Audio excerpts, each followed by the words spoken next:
Hello my friends, Amy Esther here, and 4 weeks postpartum today. It has been 4 short weeks since I had my sweet baby boy, and he is just sleeping like an angel right now. Look at that cutie, can you even see him? And then it switches, my monitor switches between my daughter and my son. She is almost 2 and he is 4 weeks old today. So we have a nice monitor. It's super cool. It switches between the two. So anyway, that's why you saw both of them. But they're both sleeping right now. Hallelujah. Mama gets a minute to herself. This seems to happen every couple days where they nap at the same time. And it is so nice. Now, my 4-week-old still naps a lot. So he'll always nap at least at some point while she's napping. But hardly ever does it end up being like right when she goes down is right when he goes down. They sleep about the same amount of time. That's what we're going with today. So we're having a good day. Postpartum update. So health-wise, I feel like it's been an up and down week. The beginning of this week was when I really hit that sleep deprivation. Like the sleep deprivation really hit me. Last night was the best night I'd had, and I will tell you about that in a minute. But besides last night, it's just really hitting me on how exhausted and tiring those nights are with a newborn. It's just gotten really hard at night. And he sleeps much better than my first child did at his age. I've talked about that before. He goes down really easily, but he still wakes up every about 3 hours. The past 2 nights has been about every 4 hours. So I'm hoping that sticks and it wasn't just a fluke the last few nights, but he does usually wake up about every 3 hours, day and night. And so I'm starting to feel it. I'm starting to feel it now.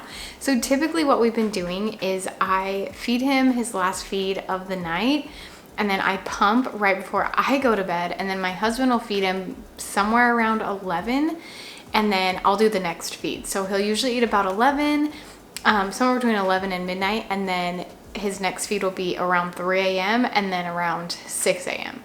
That's kind of been what the loose schedule has been with him. Of course, it's not exact, but that's about what time he wakes up.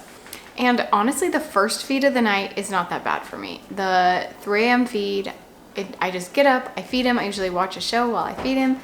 And it's that second feed that's the real struggle for me. I don't know why. I want to just sleep a little bit longer. I'm just like, give me 1 more hour to sleep in. That's all I need. But he always wakes me up around 5:30 or 6, which typically I like to wake up early. Like I like to wake up around 5, but when I don't get to go to bed early I get to go to bed early because my husband does that last feed. But when I don't get my full night's sleep, it's hard to wake up early. So some days when he wakes up around 6, I'm just up. Other days I want to go back down for another hour or so until my daughter wakes up and I have to get up with her. And so it just kind of depends on the day, but the sleep deprivation is definitely hitting me. I feel like I'm getting more exhausted. Last night, we tried something different and we had my husband do the first feed of the day. Didn't really go well for him because he was used to going to bed super late and sleeping in, and we tried to switch his schedule. Anyway, for my husband, last night was not good for him, but for me, I actually got the most sleep I had because I only had to wake up for that first feed at 3 a.m. and then he did the morning feed for me. I had pumped a bottle for him and he did that one. So he had a rough night. I had the best night I had. So honestly, I'm feeling pretty good today, but overall this last week has been really exhausting because of the sleep deprivation. With my POTS and all my other things going on, for those of you, I assume if you're watching this, you probably have like been here through my journey, but if you haven't, I have several chronic illnesses, including POTS, post-traumatic tachycardia syndrome. And so those symptoms definitely get worse when I don't get enough sleep, but they are much better than when I'm pregnant. So I feel like I feel better than when I'm pregnant. So I'm grateful that I'm not pregnant anymore, obviously, because I have my little baby with me, but also because pregnancy symptoms are really hard on me. Pregnancy is just hard on my body. So I feel better than I did when I was pregnant, But because of the sleep deprivation, it's just starting to hit me. I know my first couple updates here, my postpartum updates, I was just like, yeah, I have so much energy, I feel so good. And then this is what happened to my daughter too. The first couple weeks, I was just like all in, feeling so amazing. And then the next couple weeks, I just started to die down because I just got so exhausted again from not getting enough sleep. However, this baby sleeps really good for his age, as in he goes back down super easy. He puts himself to sleep. I don't have to rock him or nurse him to sleep. He's not up all night. He doesn't have his days and nights mixed up or anything. And so he honestly is such a good baby that once his body is developmentally ready to go longer stretches at night, I really think that he's going to be a good sleeper and sleep through the night once his body is ready for it. So I really feel like I shouldn't complain because he is an easy baby. It's just when I get my sleep disrupted in the middle of the night, it's just hard on me. And so it's a hard season. And really it's really hard at night. Once I'm up, once I'm like going about my day, I'm a little fatigued maybe, but I still feel so happy, so joyous. And oh, weight gain, I should probably mention that before I go on to the next thing, but I am 137 pounds yesterday. Today I'm 139 pounds. So if we're going off the lowest I've been in the past week, 137. If we're going off exactly today, I measured myself and I'm 139. So you know how weight is. It goes up and down. So this week I feel like I've kind of stayed the same, which is totally fine. To me, it's like getting under the 140 is when I feel, it sounds bad, but like I feel a little bit better about myself. Oh, it sounds like my daughter is awake. Oh, she is gonna be playing. Okay, well, it was a good run to have them sleep at the same time for 30 minutes, but you know, that's how we do it here. So hopefully she'll chill until I finish this video. But anyway, other things, so weight gain. Oh, my diets. You guys have been asking me what I've been eating. So I will do a what I eat in a day video for you, but I have been eating much more paleo. I wouldn't say I'm strict paleo. I still have had a little rice. I've had a little oats. I've had a few things here and there, but I'm eating mostly paleo at this point. When I was pregnant, I just ate whatever I could handle.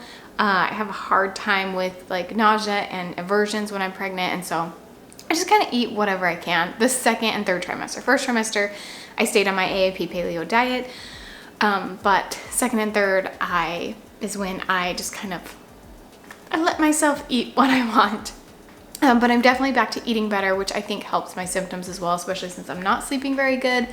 I am getting good food for my body, which makes me feel really, really good. So I will do a what I eat in a day video to show you kind of, you know, day to day what I'm eating and how I eat enough while I'm breastfeeding, because that is hard to eat a paleo diet when you're breastfeeding because you have to eat so much food. And again, I'm not eating strict paleo. Like I am eating white potatoes. I'm eating a few like grains here and there, but mostly paleo is what I'm eating right now. So I feel good in that way, like eating good. I'm no longer pregnant, and so I feel good in that way. And mentally, I've been doing really good, except for one thing. And I started to notice that I was really enjoying this stage of life. And even though I'm a little sleep deprived right now, I'm still just so happy with where we are in life, with having the 2 kids, with where I am with my health. And I was feeling really content with my life. And I feel like my whole life, I always am like wishing for the next step, right? I'm pregnant, I'm wishing for the baby. I have a newborn, I'm wishing for when they're sleeping through the night.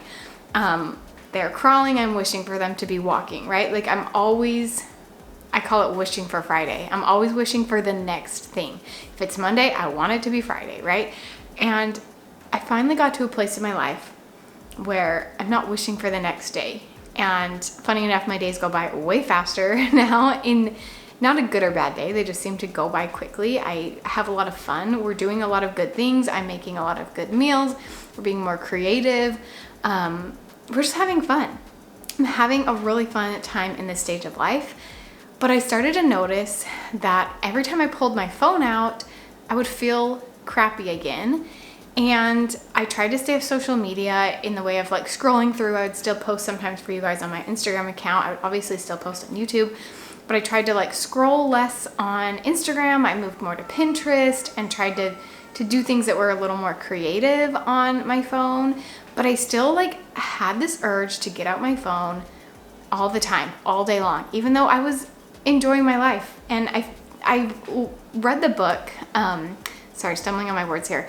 I read the book called, what's it called? Glow Kids. And it talks about the dangers of technology with our children, particularly video games, but it also talks about social media, just all computers and technology, and the dangers for our kids.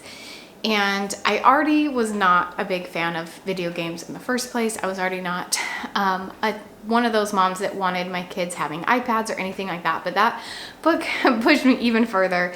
And I started to realize that not only is it dangerous for the kids, but it's dangerous for me. And I noticed my daughter would bring me my phone if she would find it.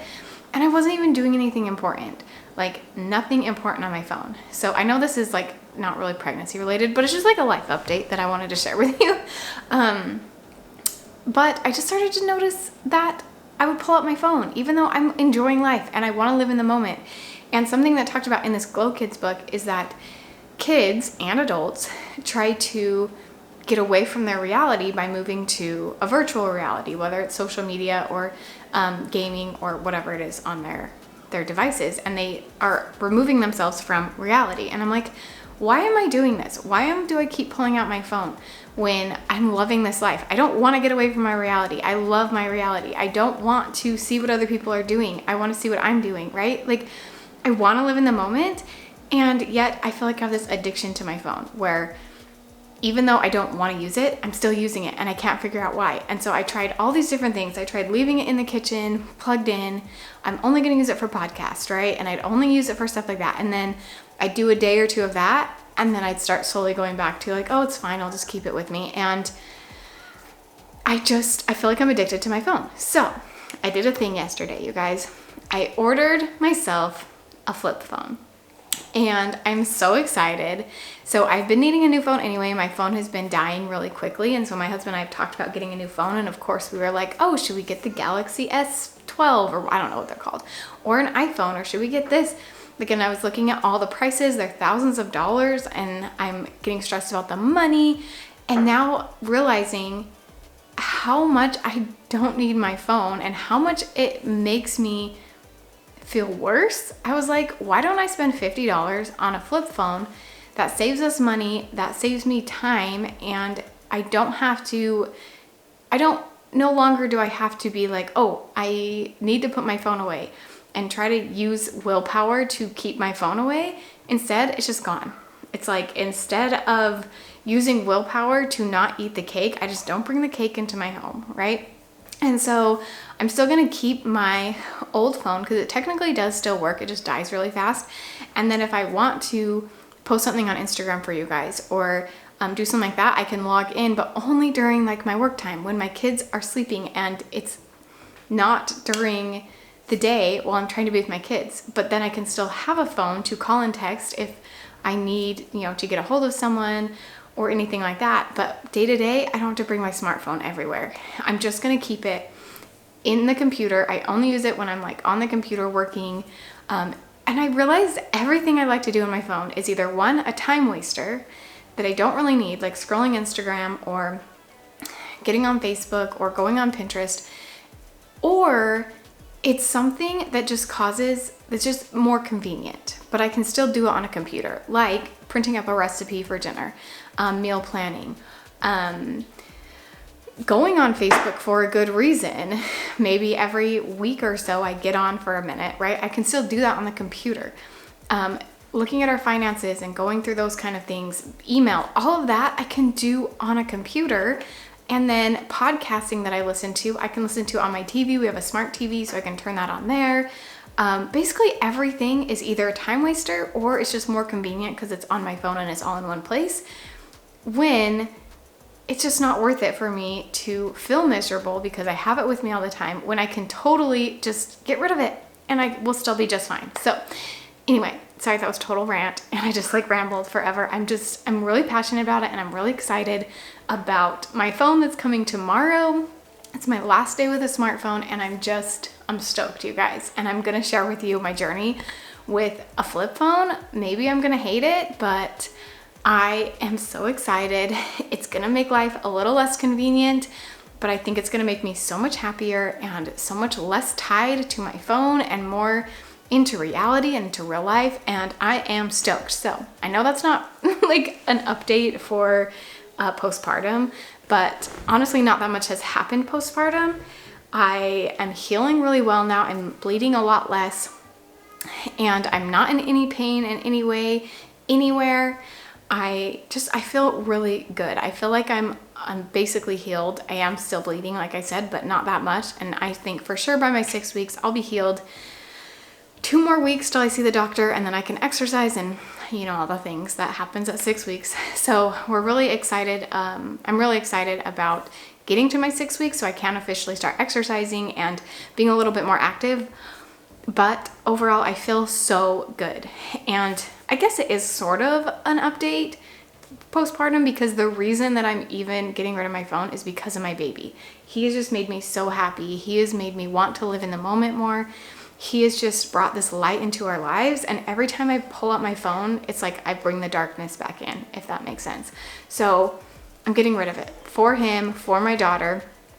And I am stoked, you guys. So I'll take you on that journey. But again, sorry, it's not like super health related, but it's a mental health thing, right? It's helping my mental health. So hope you guys enjoyed this update. I will see you on week 5 of my postpartum journey. And I'm excited as I share with you my next part of the journey of exercising and getting, healing my body in all those different ways. I am excited to share it all with you, and I love you guys, and thank you for being here for my videos. I have had a little less motivation to create videos here on YouTube. I'm definitely still going to stay on YouTube. I love it so much, but again, I'm just so in the moment of being a mom and having this newborn that it's hard for me to take away time from that. And of course now I have been taking away time with my phone, but hopefully now that I don't have my phone, I'll have a little more motivation to use some of my time to make YouTube videos for you guys instead of wasting time on my stupid cell phone. So anyway, I know, total rant. Just kind of had to get that out there. It's been on my mind, and I'm just stoked. It's coming tomorrow, and I'll let you know how it goes.